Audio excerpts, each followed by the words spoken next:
Brandon. There's quite a lot of people there I don't know. So I work for Forest Fire Management based out of our town. And I guess it's worth just taking a minute to explain where Forest Fire Management fits into the whole sort of local fire scene. So basically we are responsible for fire management on public land. So around this part of the world that means all the national parks and state forests. So basically the forest.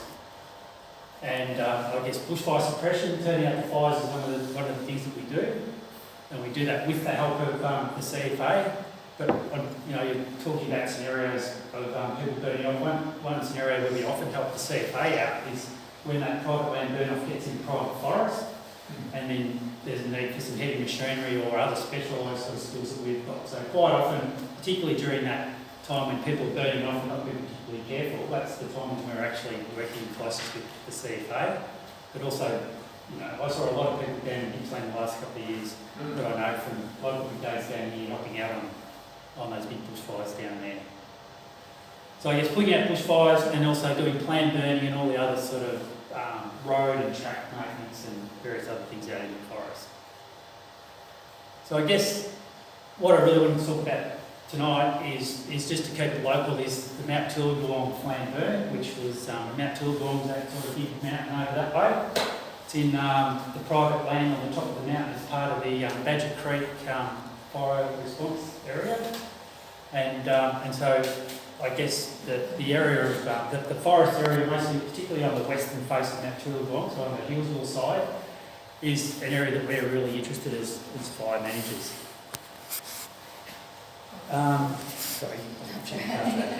So Michael's going to talk about bushfire risk analysis later on, but I guess at this point, just to sort of want to say that whole western face of Mt Toolebewong is considered to be a high bushfire risk area.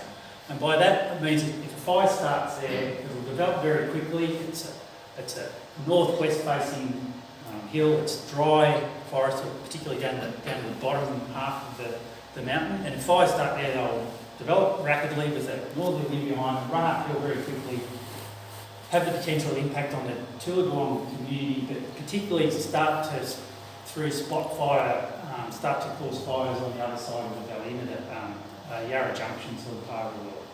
So we've really got a very keen interest on Mt Toolebewong. Slide.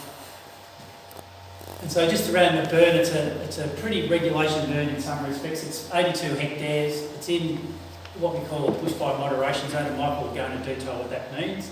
And generally when we're doing a bushfire moderation zone burn, we're aiming to burn about 60 to 80% of the actual area within the burn unit. So out of that 80 hectares, we'd expect the coverage of the burn to be 30 or 40 or that sort of level. This is the third burn in a sequence of burns we've done along that whole sort of west face of Mt Toolebewong. There's a little bit of private property involved in the burn, but obviously there's a fair bit of private property on the top of Mt Toolebewong. As I said, there's a fair bit of dry forest at the base, and as you increase in elevation, it gets into damp forest. And when we carried out the burn, there was parts of Victoria, DELWP and Melbourne water fires were all there. Now, before we get into any sort of burn, though, we've always got a big sort of community engagement program that we need to roll out. And Joy was just going to talk about what happened in this particular situation.